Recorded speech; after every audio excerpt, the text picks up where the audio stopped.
I'm Zippy Duvall, and I'm president of American Farm Bureau, but I'm your host today on Farmside Chat.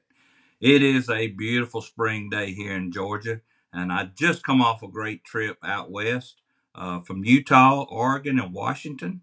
I spent about 10 days, 10 or 12 days out there traveling around talking to farmers and ranchers. I tell everybody I get to see the best side of this beautiful, wonderful country that we have because I fly into the big city.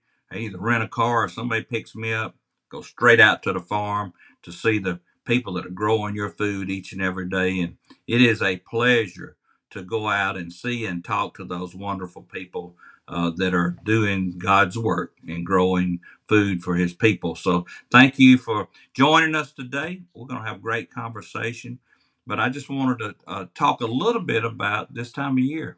It's just springtime is when life comes back into everything, and I know that we just come off Easter weekend, and I'm doing this podcast right after Easter Sunday, and the colors that I see from flowers and blooms and all the trees that came on our trees while was out west is just amazing.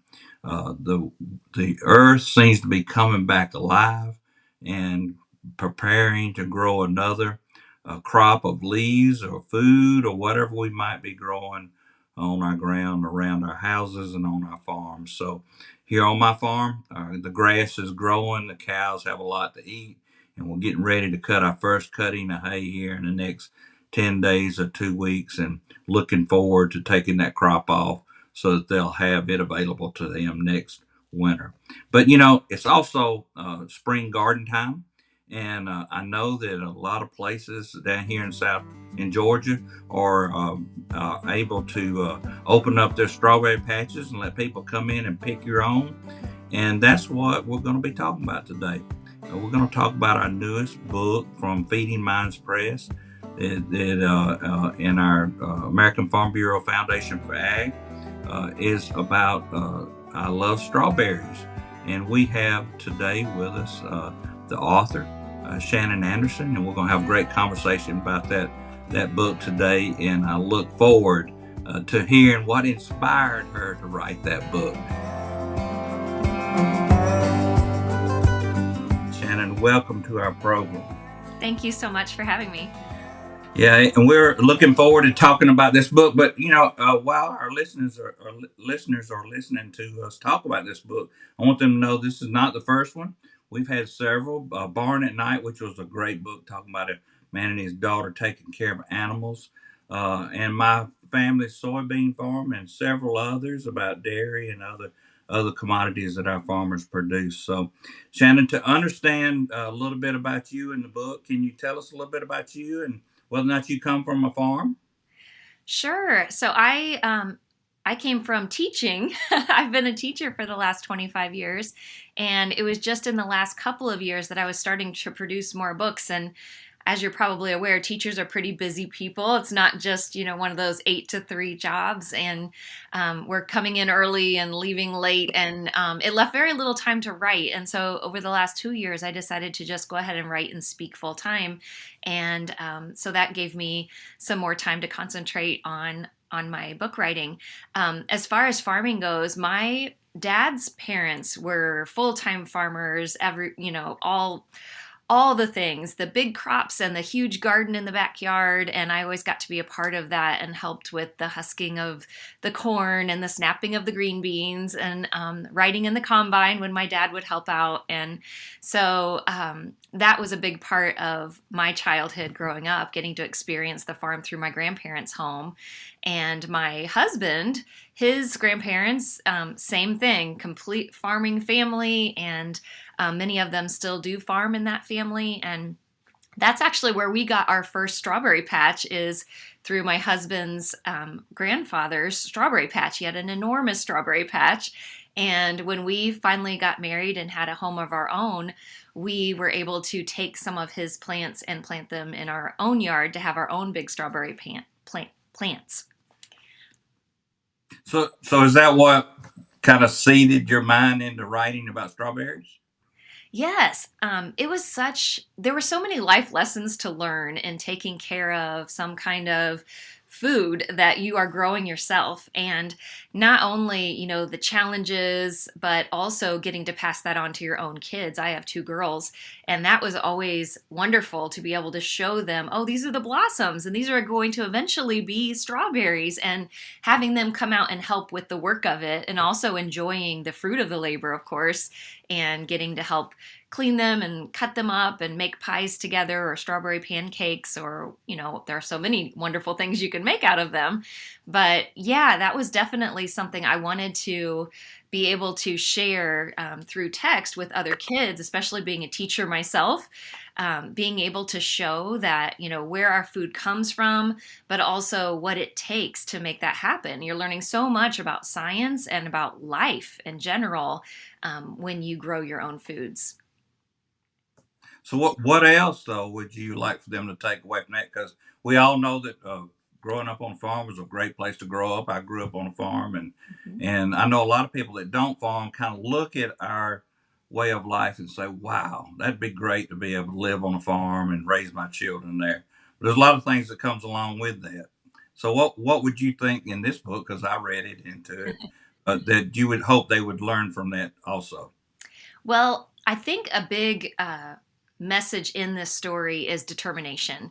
She is not only determined to convince her parents that she's responsible enough and old enough to be able to take care of and grow her own strawberries, but also then once she does convince them, it's a matter of having the determination and the perseverance to take care of them and all the way through harvest, and to be able to do all of the work and keep going through the season, because the strawberries don't quit until the season's over, and so you can't quit on them either. And so I just wanted to share a story. I dedicated this book to my mom because she always said I was very strong-willed as a child. When I had a goal, there was no stopping me. I was going to figure out a way to make it happen. And so I kind of had Jolie, the main character, be that way as well. She was not going to give up on getting to have those strawberries, and then getting to take care of them and bring them to harvest so she could be enjoying those. Yeah, as I grew up, I remember that my dad taught me that we never quit anything. We're Duvalls. We don't quit anything. And whether it's, ball practice, or being on a team, or whether it's growing a crop or taking care of an animal, we don't quit until the job is finished. So determination is a big thing. But what comes along with determination is also huge challenges that you face, and I know that in the book she faced some challenges. Could you talk about that a little bit? Yeah, so she notices that the birds also enjoy strawberries, and so having to deal with that, and she finds out through her grandfather that ladybugs are actually helping her garden because of the little aphids that can eat the strawberry plants. And so she learns so many different things about how to protect them and how to harvest them. And I hope that that shows through. I know that when I had my last book signing for this book, I did at a gardening center in town, and I made sure and timed it to where they were going to have their strawberry plants for people to come and be able to get, because I wanted to be able to kind of push that, yes, I want you to get the book, but how cool would it be to get the book and then also take home some strawberry plants with your kids and then put that into action? Let them grow their strawberries. Let the book get them excited about it, but then let them actually grow them, and they'll have even more excitement and just that ownership of, wow, I did this. Like, we grew something from our own ground. And I feel like the story does get that inspiration in there. I've had some people contact me actually that have had the book that said, well, now my kids are asking if we can grow some strawberries. I'm like, well, that's good. That's what I was hoping for. Well, I think people, I hope they'll recognize too that as she grew those strawberries and she met her challenges with pests, and our farmers have those same challenges, and not in a backyard strawberry patch, but Right. on thousands and thousands of acres of land. And those things that we use to try to control those pests are very, very valuable to us to be able to provide food for everybody's families at home. And in this day and time, we're seeing more and more regulation that's taking those tools away from us. and makes it very difficult. But along with pests comes grass and weeds. I remember we had a strawberry patch here when I was a kid, and I think we spent more time pulling grass and weeds than we did picking strawberries. So, even though it's fun, there's a lot of hard work, and I hope that's what I saw in the book too. Is farming is a wonderful thing and very rewarding, but it takes a lot of hard work to get through the challenges that we Mhm. face. Yeah, and if you live in Indiana like me, we woke up to snow this morning. And so that's another very real concern of farmers in our area with corn, soybeans, strawberries, whatever it is when those frosts happen. And we tend to have these little surprises. Like here we are in April and we have over an inch of snow this morning. So that is another very real problem that farmers around here face. Yep, I just recently had a trip out to Oregon and saw hundreds of acres of pear trees, and in the first of April, and saw 3 inches of snow under these pear trees that were in full bloom, and you just couldn't help from being real concerned about that farmer and his livelihood because we don't know what that cold was going to do to all those blooms and what it would do to his eventual crop. So along with farming, and this story is just a great example of what farmers go through, and we want to thank you for what you did in writing it. But I want to talk a little bit about how important it is, and I know you're a teacher. How important do you think it is that our children know where their food comes from? Well, I think it's really important. I always appreciated when we would have people come and do ag in the classroom lessons, people that are from farm families that can come in and answer kids' questions and show them. Because so many of our kids just kind of take for granted that you just get your food from the store. And they don't understand that, well, it came from somewhere before the store. You don't just, it's not a let's order on Amazon and have, a fresh fruit plate. These things take a lot of work and we have to grow them. And not only that, but to understand the nutrition side of it. I think if kids have more of a hand in helping to grow their own food, they're also more willing and excited to eat it. And don't we want our kids to eat healthier foods? And so when we're able to get those fruits and vegetables growing and get them to get excited about it and maybe help out in the preparation of the meals, those types of things, it teaches kids so many things about, like I said before, life and science, but also those life lessons that are so important that build character, the perseverance, the determination, the hard work, the challenges, but then also the rewards that come from doing all of those things. Well, you just mentioned when they had a day at your school where a farmer might come in and talk about that. So tell our farmers that might be listening how important it is for them to take just a small bit of their time out of the day, or once a quarter, and go visit a school. How Tell them how important that is as a teacher and as a student that saw that. Yeah, my students loved it. And I've taught lots of different grade levels. But I used to have something called guest experts. And every other Friday, I would have someone come in from the community because kids need to understand that in order for a community to thrive, it takes all different professions working on all different things. So we need to know, like, the police protect us, and the farmers provide us food, and the doctors and nurses provide us health care, and it takes all of these different people to make our lives what they are.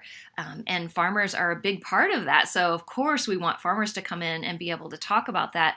And I don't know many kids who aren't fascinated by the big tractors and all of the machinery. And I'm from a very rural area, so they're used to seeing fields all over.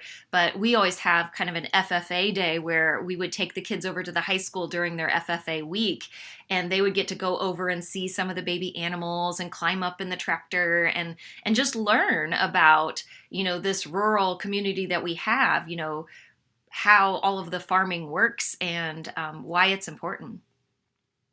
Yeah, I saw a lot of that. Just last month we had uh, Ag Week during in Washington D.C., and we had all this farm machinery on the mall. And I got my picture in front of this huge combine with the Washington Monument in the back of it, Oh, and wow.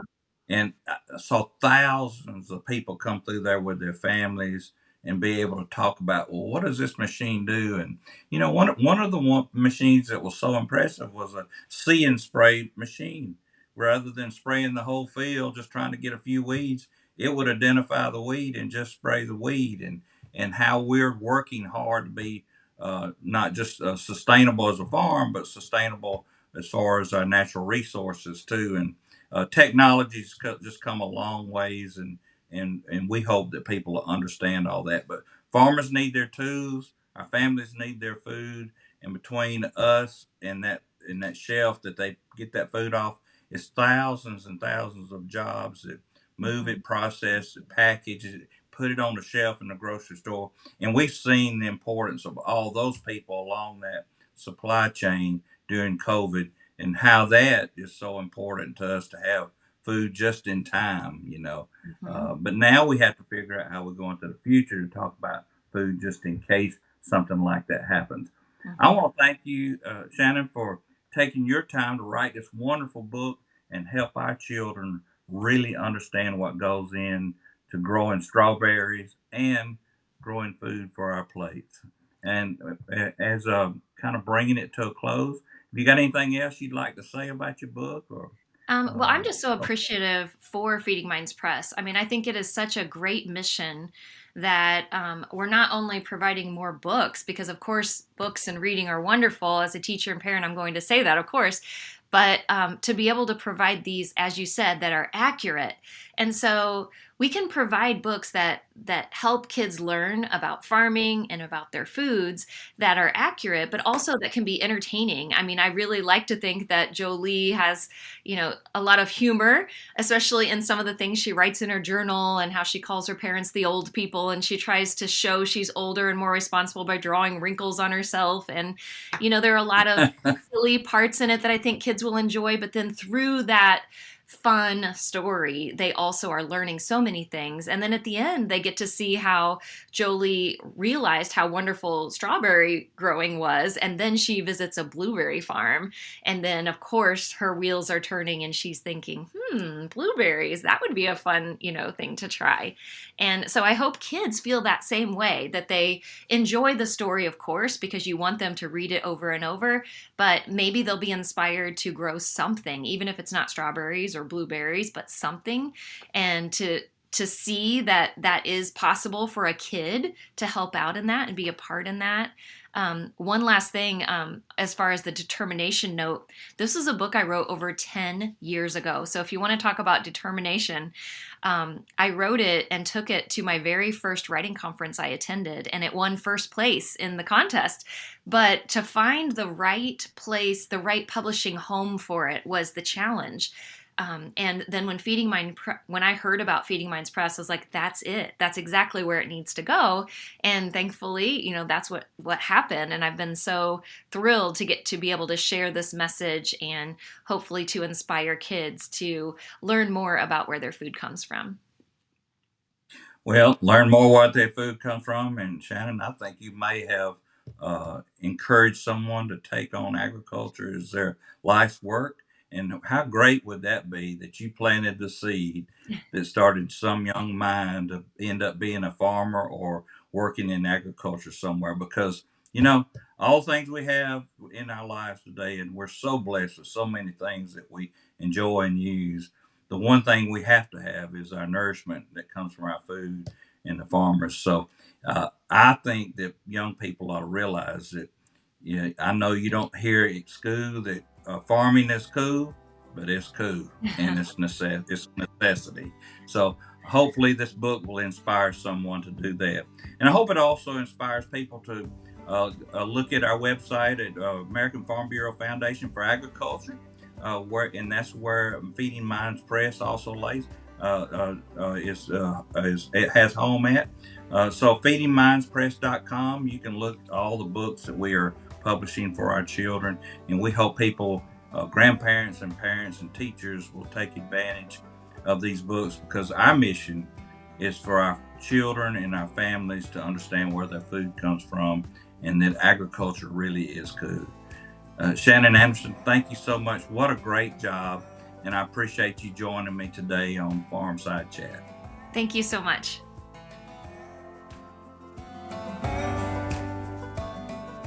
Thank you for joining us for this episode of Farmside Chat. Please be sure to subscribe so that you never miss an episode. And while you're at it, take a minute to rate and review the podcast. This helps us continue to bring you farm fresh content that everyone can enjoy. Until next time, thank you and God bless you.